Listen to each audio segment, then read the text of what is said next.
예, 목요일 묵상의 시간입니다. 성 쌓는 교회가 아니라 길 닦는 교회가 되자. 성 닦는 교회가 아니라 길 닦는 교회가 되자. 자, 이런 제목으로 오늘 묵상 또 함께 시작하겠습니다.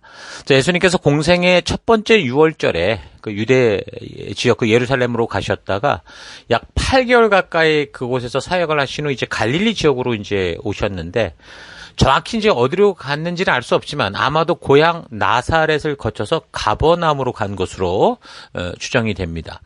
그때 이제 고향 나사렛에 갔을 때 예수님께서 그 나사렛 회당에서 이사야 61장의 말씀을 본문으로 이사야가 그 말했던 그 기름 부음 받은 종, 그 기름 부음 받은 종이 바로 당신이다라는 사실을 이제 처음으로 전하시죠. 그런데 그 예수님과 사실 어릴 때부터 함께 성장기를 보냈던 그 고향이었고 고향 사람들이었기에 그가 전하는 것은 정말 감탄스러운데 결국 예수님이 말하는 것은 자신이 기름 부음 받은 자다. 그리스도다라고 하는 것으로 들리니까 아주 심각하게 예수님을 배척합니다. 자, 그러니까 예수님은 정말 제대로 전하는 거죠. 정말 사람들이 들으면 알쏭달쏭한 게 아니라 자기가 그리스도라고 하는구나라고 좀 사실적으로 다 선포하고 전하는 겁니다. 그러나 함께 어린 시절을 함께 그 성장하는 것을 보며 함께 살아왔던 고향 사람들이 예수님께서 자신을 선지자를 통해 예언하신 바로 그 메시아다라고 하니까 물론 예수님의 소문이 아마도 고향인 갈릴리에도 퍼졌을 거지만 고향 사람들 또한 메시아에 대한 기대가 일반적인 유대인들과 다를 바가 없을 거라는 거죠. 그래서 남보다 성경을 좀 잘 안다고 해도 예수님이 자기 자신을 스스로 기름 부은 종이다. 내가 바로 그다라고 하시니까 이 사람들에게는 정말 황당한 일이었고 이게 도를 지나쳐 너무 교만하고 참남하는 말, 그러니까 신성모독으로 들려서 그래서 반발하게 된 겁니다. 그런 백성들의 모습을 보며 예수님이 뭐라고 하셨냐면 선지자가 자기 고향에서 환영받는 적이 없더라. 그렇게 이제 말씀하시거든요. 그러면서 믿음이 없는 자들에게 행할 수 있는 당신이 정말 사역하셔 오셨던 것을 이곳에서도 할 수 있는데 믿음이 없으니 그게 안 되더라는 거죠. 그런 말씀을 전하니까 이 말을 들은 사람들 자기들에게 하는 얘기인지 알잖아요. 얼마나 흥분했는지 예수님을 끌고 동네 끝에 그 벼랑으로 가서 떨어뜨려 죽이려고 할 정도였습니다. 자, 근데 이제 예수님께서 그 군중 가운데를 가로질러서 그냥 지나가시거든요. 그러니까 강권적인 성령의 역사가 있었던 거죠. 그 성난 군중들, 흥분한 군중들 사이를 그대로 이렇게 가로질러서 그곳을 이제 벗어나게 되십니다. 자, 이런 군중들의 반응을 볼 때 예수님이 십자가에 달릴 때까지 결국 이 백성을 살리는 일을 한다고 해도 얼마나 결국 그 복음의 길, 하나님 말씀대로 순종하는 길이 어려운 길인가라는 걸 또 우리가 볼 수 있는 거 아니겠습니까?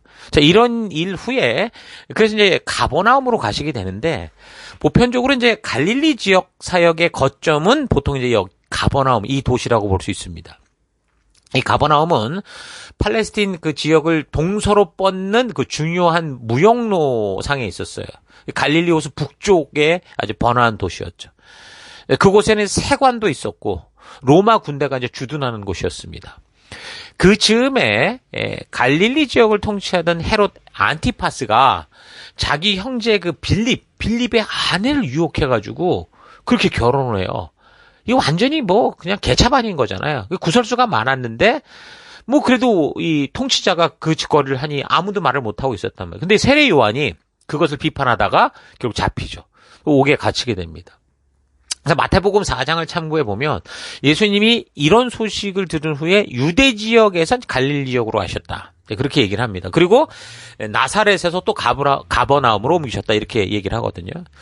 그래서 이제 어떤 학자들은 예수님께서 이 가버나움, 이 갈릴리 지역으로 옮긴 거는 세례 요한에게 손을 대기 시작한 헤로딜과 얼마나 사실 무식한 그런 이 종자들이었습니까? 막 그 아버지부터 그냥 자기 의심만 쌓이면 다 죽여버리지 않았어요. 아들이고 아내고 막. 그러니까 로마 군들이 있는 그래서 좀 이 가버나움이 있는 쪽으로 좀 안전한 곳으로 옮겼을 거다. 그렇게 얘기를 합니다. 그러나 마태복음 4장을 참고하면요. 세례 요한이 잡힌 후에 예수님이 이제 그 갈릴리 지역 이 가버나움으로 가신 거는 선지자 이사야의 그 예언을 성취하기 위한 거였다라고 말합니다.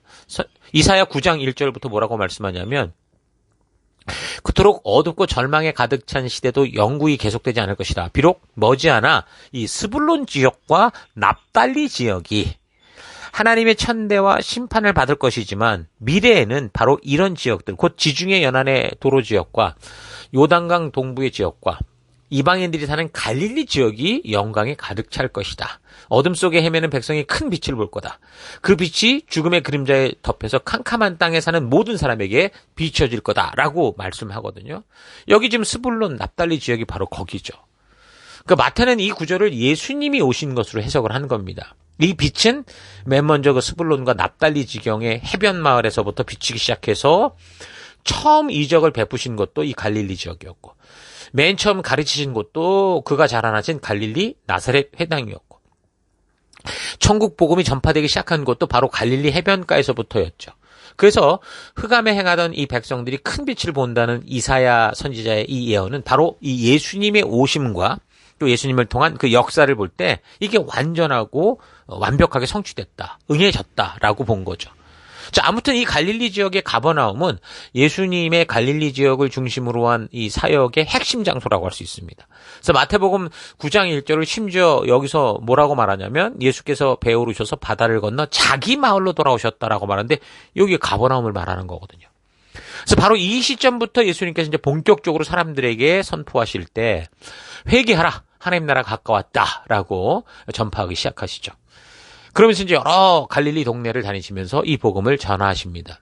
재밌는 사실은 예수님이 그 8개월 정도의 유다 지역 그 사역이 있었잖아요. 그리고 이제 갈릴리에 오신 건데 이 갈릴리 지역의 많은 사람들이 그 예수님을 환영하는 분위기였다라는 거예요.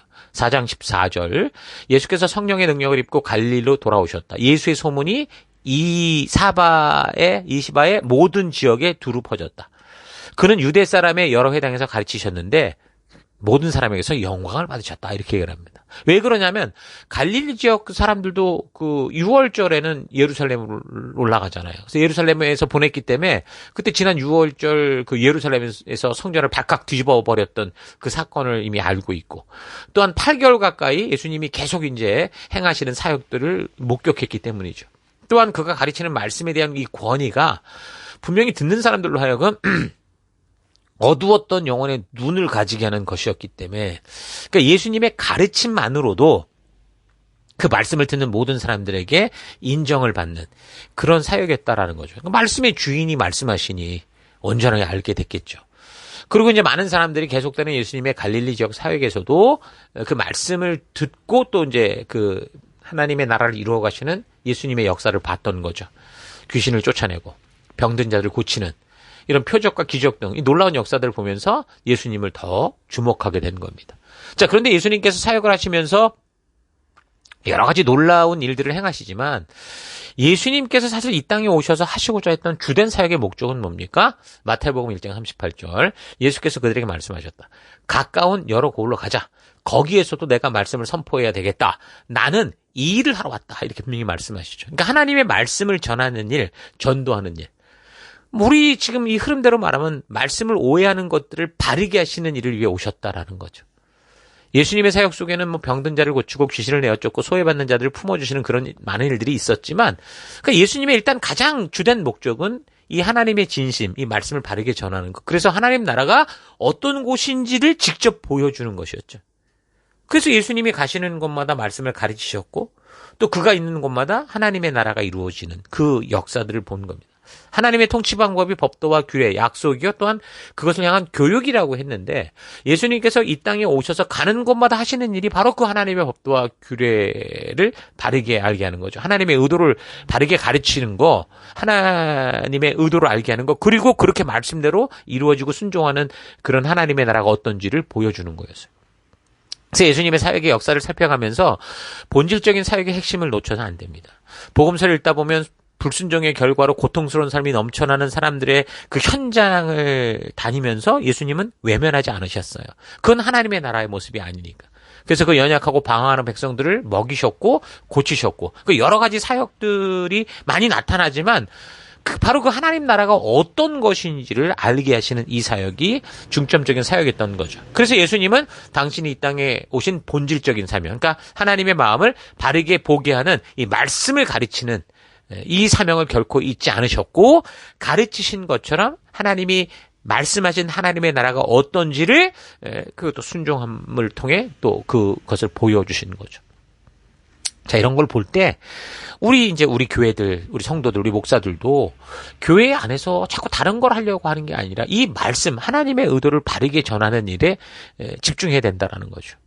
또한 우리의 삶의 터는 바로 그 하나님 나라에서 이루어지는 그 삶이 될 수 있도록 그 말씀의 가치대로 하나님의 의도대로 살아내는 순종의 삶이 필요한 겁니다. 그래서 우리 교회가 지금 전도하는 방법을 우리는 뭐 관계 전도다, 또 다르게는 향기 전도다, 뭐 편지 전도다 이렇게 할 수 있는데 이건 우리가 말하지 않아도 우리의 삶 자체가 그리스도의 향기가 되고 편지가 되어 복음이 되는 거거든요. 근데 그렇다고 이게 그저 수동적으로 가만히 있는 걸 말하는 건 아니에요. 우리 삶의 곳곳에 보내진 곳에서 우리와 연관된 사람들에게 보다 적극적으로 예수님이 지금 이 땅에 오셔서 보여주셨던 것처럼 그 하나님의 나라의 실제를 보여주고 이루어가는 그걸 우리가 드러내는 거죠. 살아계신 하나님의 이 뜻이 저들의 눈에 보여지는 그 증인된 삶을 살아가야 되는 거를 말하는 겁니다. 그게 뭐냐? 각자의 삶의 현장 속에서 연결되는 사람들과 하나님의 사랑을 나누고 베풀고 돕고 섬기고, 그러니까 가난한 자와 고아와 과부들, 그러니까 성경이 말하는 약한 자들과 어려움을 겪는 사람들이 안전하고 회복될 수 있도록 함께 더불어 살아가는 그런 하나님 나라를 이루어가는 거죠. 예수님처럼 우리가 하나님의 능력으로 막 뭐 병자를 일으키고 죽은 자를 살리는 이런 일은 하지 못하지만 예수님이 그 서로 돕고 섬기는 이 삶을 보여주신 그거는 우리가 할 수 있다는 거죠.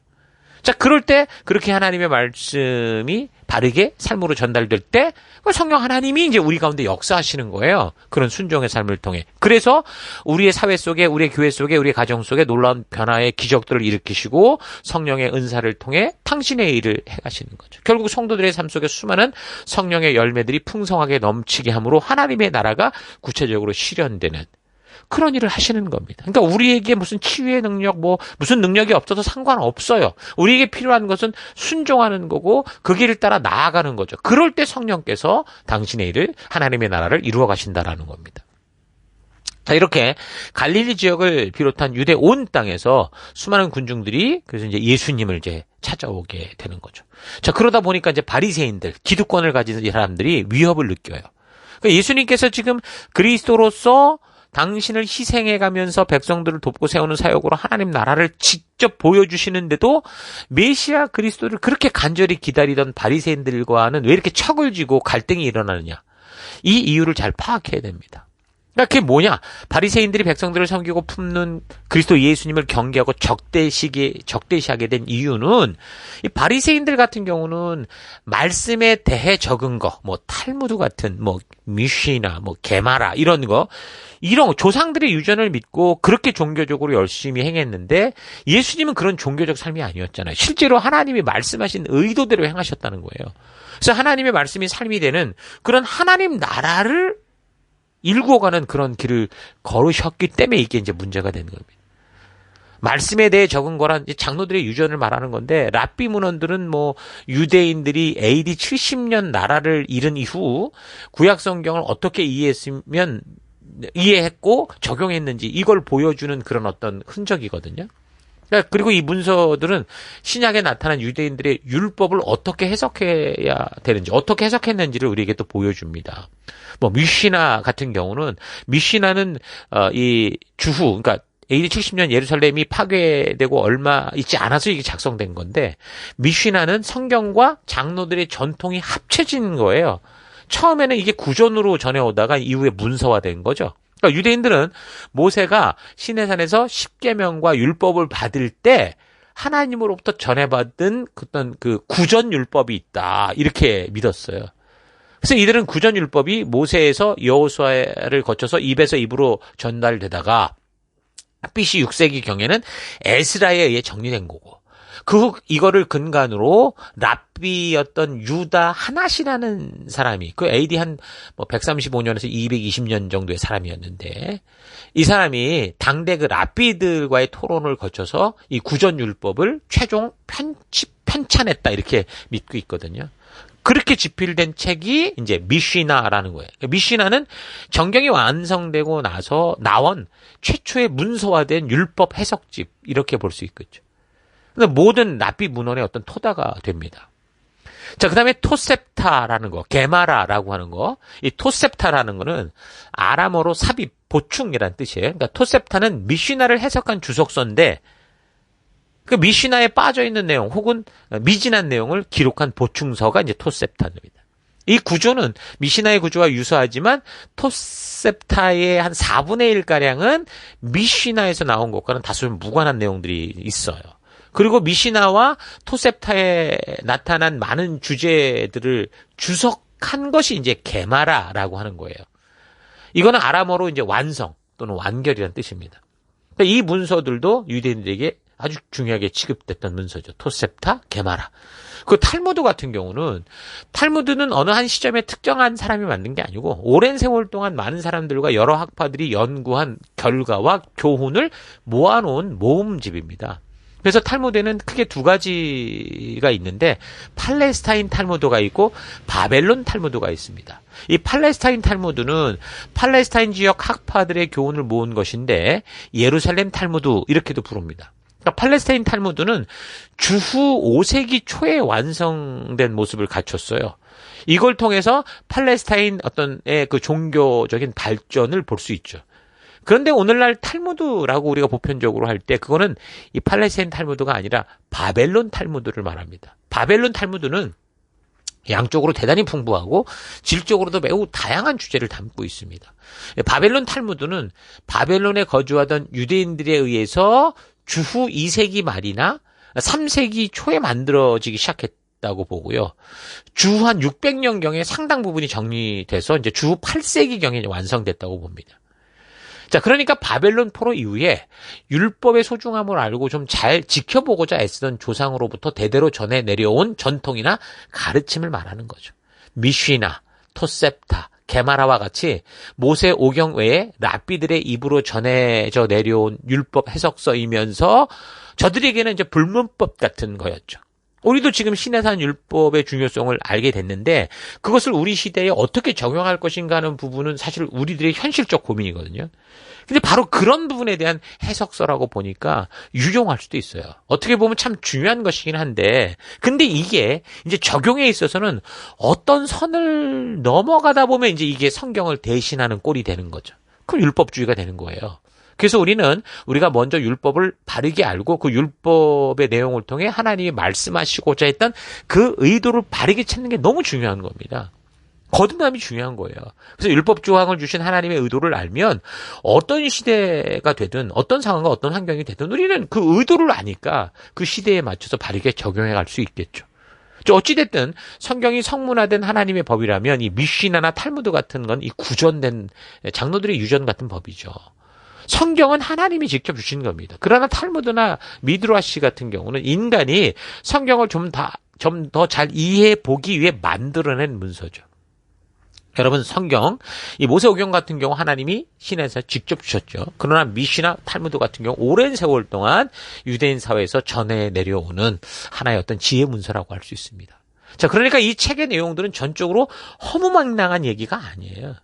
그래서 이게 더 문제가 되는 게 하나님의 말씀을 근거로 뭐 한 거예요? 자기 생각과 과한 열정을 담은 이 종교적 굴레가 만들어진 거죠. 완전히 종교의 굴레가 됐어요. 그래서 예수님이 하나님이 보낸 메시아라는 본질조차 보지 못하게 하는 장애물이 되고 말았다라는 거죠. 그러니까 저들은 열정을 가지고 하나님 말씀에 주석을 달고 열심히 해보고자 했는데 그게 이제 아주 무거운 종교의 짐이 돼버리고 정말 하나님과의 관계가 종교로 바뀌어버린 거예요. 모세율법에는 613개 항의 조항이 있다고 하죠. 하라라는 조항이 248개, 하지 말라라는 조항이 365개가 있다고요. 그런데 그것을 더 잘 지켜보려고 이제 해석이 붙기 시작한 거예요. 그런 해석들이 이제 구전으로 내려오고 있었는데 그런 장로들의 유전들이 바로 예수님 시대에 하나님이 주신 이 성경보다, 이 토라보다 더 강력한 힘을 발휘하게 되는 거예요. 그러니까 이 유전들을 정리 편집해 보면 결국 이 성경이 지금 아까 말한 이 율법서를 보면 한 613개 조항이 있다고 그랬는데 이 장로들의 유전을 따라서 이걸 정리해 보잖아요.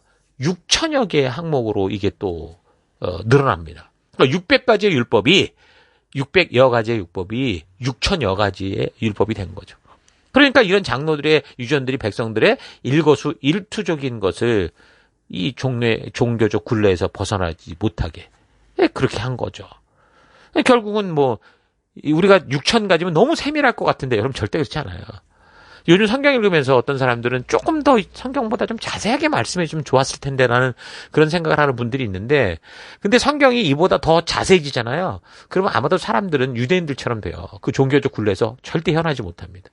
인격적 관계로서 만나야 되는 하나님을 너무도 완벽한 종교 체계 속에 집어넣어버리게 되면 결국 그 종교 규칙만 남게 되는 거예요. 그래서 하나님이 주신 지금 이 성경의 이 상태가 이건 과하지도 않고 부족하지도 않은 우리에게 아주 적절한 상태라는 거. 그렇게 하나님이 우리에게 주셨다라는 거 잊지 마십시오. 아무튼 이런 식으로 유대인들은 토라, 그러니까 하나님 주신 말씀을 보호하려고 장로들의 유전으로 만들어내고 교육이 됐는데 이제는 하나님께서 주시는 그 진정한 마음, 그 의도조차도 발견치 못하는 식의 지경에 이르게 된 거죠. 그래서 예수님의 말씀처럼 이게 그 틀에서 벗어나는 거듭남이 있지 않고서는 그들 스스로 도저히 이제 하나님의 그 진실한 의도를 찾아갈 수 없는, 만날 수 없는 그런 지경에 이르렀던 겁니다.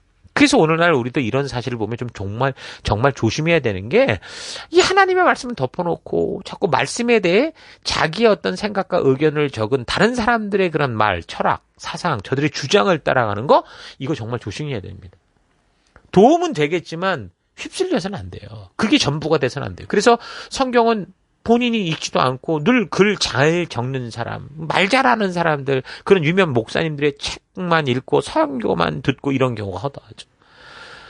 정작 하나님께서 이 성경을 어떤 배경과 상황 속에서 이것을 적게 하셨고, 그래서 그 말씀의 의미, 이 사건의 의미가 무엇인지는 모르면서 대부분 이런 사건을 보고 누군가 얘기했던 주워들은 이야기를 가지고 이걸 가지고 서로 뭐 옳다 그르다 다투고 싸우는 경우가 너무 많은 거죠. 그러니까 어떤 목사파냐, 어떤 뭐 교단이냐, 어떤 교회파냐 이렇게 막 생기는 거예요. 그래서 바른 성도라면 하나님의 말씀에 대해 적은 다른 사람의 이야기가 아니고요. 우리 스스로 하나님의 말씀인 성경과 역사 안으로 들어가서 이 하나님의 진심을, 하나님의 뜻을, 하나님의 의도를 진리의 성령 하나님의 인도로 만나야 됩니다.